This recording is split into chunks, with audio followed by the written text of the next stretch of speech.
22 years ago, Kingdom Hearts released in Japan on March 28, 2002 for the PlayStation 2. This would be the start to a series that will become beloved by many gamers around the world. Later that year, on December 26, 2002, we would receive Kingdom Hearts Final Mix, which was previously a Japan-exclusive reissue of Kingdom Hearts. Now, over the past 22 years, I've played this game multiple times, and each playthrough I always discover something new. These could be anything from gameplay, little interactions within the worlds, or just little details that you just don't notice when you're playing. So today we're going to be taking a look at a few details you may have missed, whether you're new to the series or a longtime fan like myself. My name is GuhreenTi, your local lore lover and collector, and today we're going to be discussing things you may have missed in Kingdom Hearts 1. In the second district of Traverse Town, you will find a very familiar face above the suits and dresses shop, that face being the Mad Hatter. This detail can be a bit weird because we know that the worlds are disconnected and Alice in Wonderland world still exists in the realm of light and hasn't fallen to darkness. Once we enter Alice in Wonderland, we discover the Mad Hatter hosting tea parties with the March Hare, so his appearance in Traverse Town wouldn't really make sense. This next fun little detail is also located in Traverse Town in the item shop. When you walk in, on the left hand side of the counter, there is an old model scale. This scale actually functions. If you move Sora onto the scale, you can actually see the scale's dial move. If you take him off, the scale returns back to normal. I was actually so shocked when I discovered this little detail because it's something I never would have thought to even do. Sadly, I couldn't get Donald or Goofy to stand on the scale, so we'll never know how much they weigh. In the hotel in Traverse Town, there's a counter with a close sign.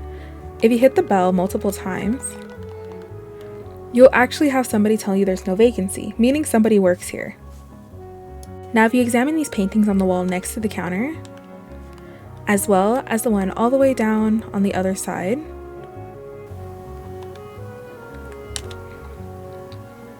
he'll open up the window and say that paintings are great.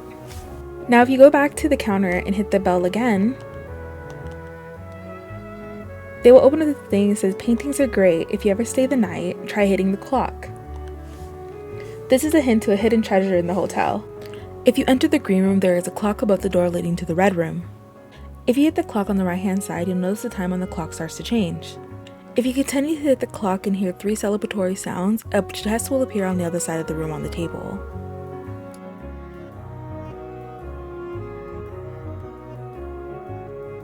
Then you can go ahead and open the chest and gain yourself another mithril.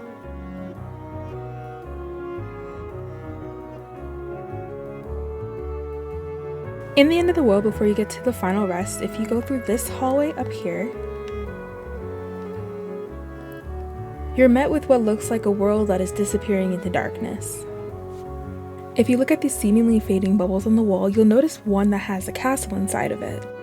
At first I thought this to be the Castle of Dreams, since we know if you played the other games that the castle had already fallen to darkness, but it turns out that this castle is actually the castle from Sleeping Beauty. I found this after comparing the shapes of all the castles together, and this was the closest one.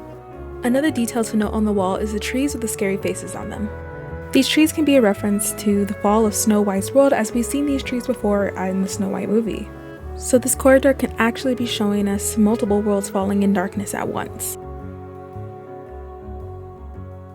If you never returned to Hollow Bastion after your first visit, you may be missing out on a Keyblade as well as a few other things. If you return to the library, walk up the stairs and talk to Belle after the cutscene between Belle and Beast.